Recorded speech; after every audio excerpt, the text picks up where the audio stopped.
Does the Secretary of State not understand that the anger that people in Northern Ireland have because of the abortion change, and would he bring in changes for the Health Department, which is going to be £20 million in deficit this year, to ensure that they can operate and do what they need to do in the Health Department in the year ahead?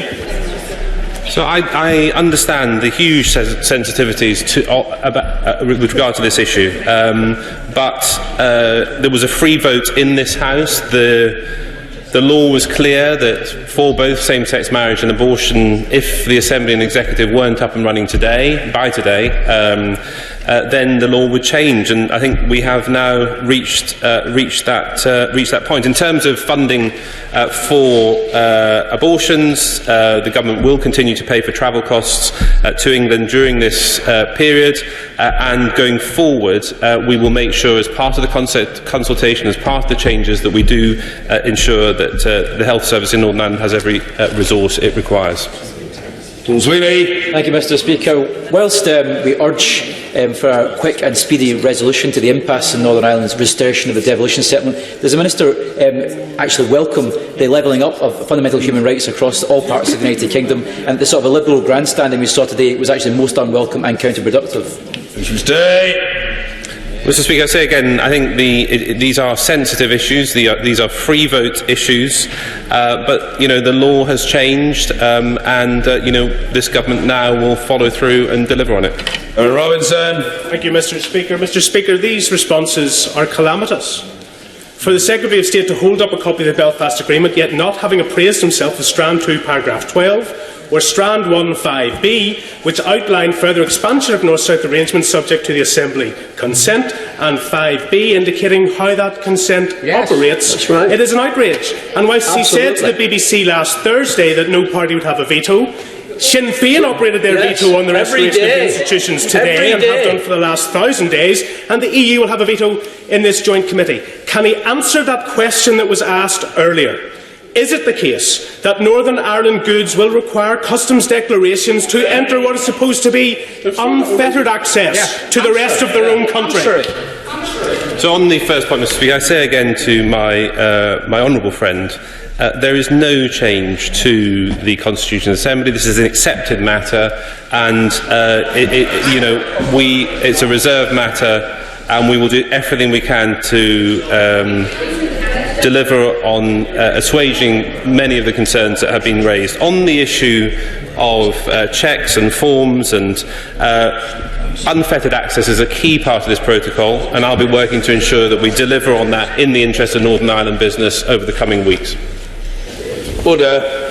Statement, the business statement. The Lord President of the Council and Leader of the House of Commons. Mr. Jacob Rees-Mogg. Thank you, Mr. Speaker. Following the decision of the House on Saturday, the 19th October, I should like to make an announcement regarding the business for the remainder of this week.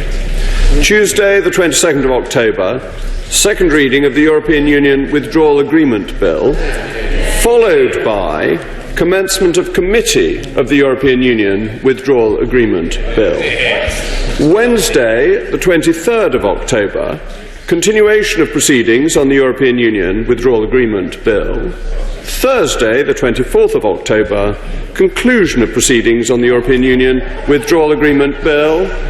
Friday, the 25th of October, the House will not be sitting. Thank you. Order. I'll call in a moment the shadow leader, who doubtless will have a prepared contribution, but I must emphasise to the House that I regard this as a relatively narrow business statement, and I would gently discourage colleagues from expatiating on a vast miscellany of matters which they could happily do on Thursday.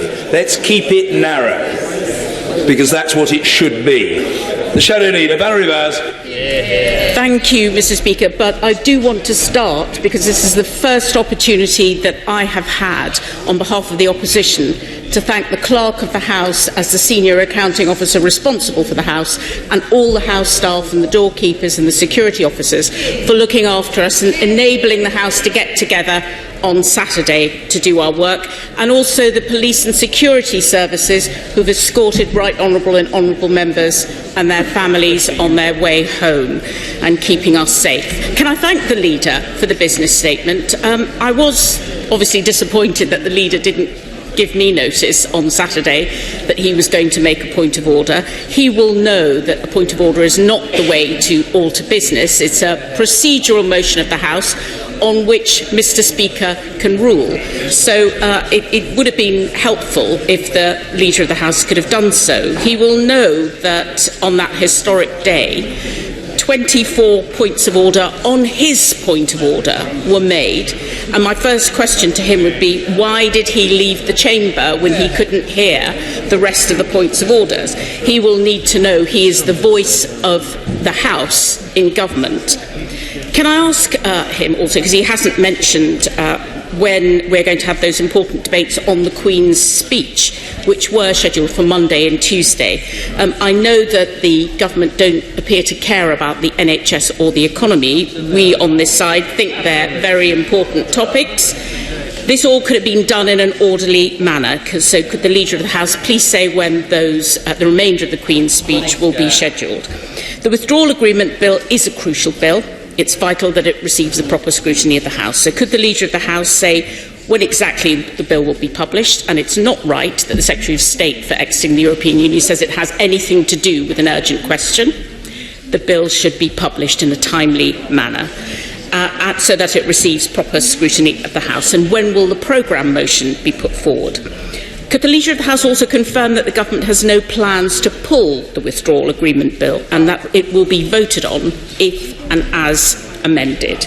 Now, this whole process could have been conducted in an orderly manner. He will know that there is an appropriate way through the usual channels to fix the business of the House. At every stage, Mr. Speaker, the government has been running scared of this House and democracy, and it's now attempting to force through a flawed Brexit deal which sells out people's jobs, rights and our communities. Leader of the House. Thank you, Mr. Speaker. The Right Honourable Lady is absolutely right to thank the clerk and the staff of this House, who were all absolutely magnificent. I will reiterate what I said before, that every member of my private office volunteered to come in on Saturday, and I think that is simply an example of the commitment to the House of Commons that we see from all our staff, and it is really rather wonderful that so many people who work here appreciate and value the Houses of Parliament and have the historic understanding of what a privilege it is to be here. May I add my thanks, and joining the Right Honourable Lady, to the police for the escorts they provided to get people home, including me. I've had many really very kind inquiries about my son. He is a 12-year-old boy. He found nothing more exciting than being escorted home by the police.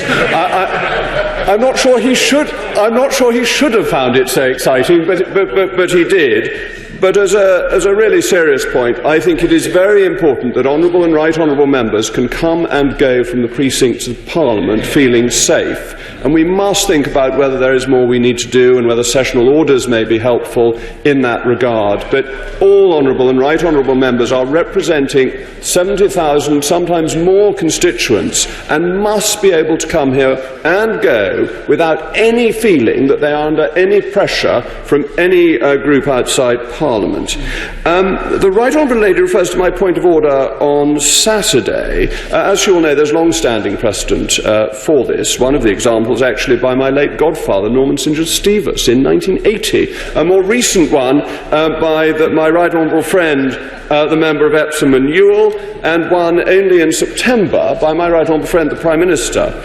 But also, the Right Honourable Ladies, I'm sure aware, as are you, Mr. Speaker, of page 408 of Erskine May, that gives the Speaker discretion to turn a substantive point of order into a statement had he so wished.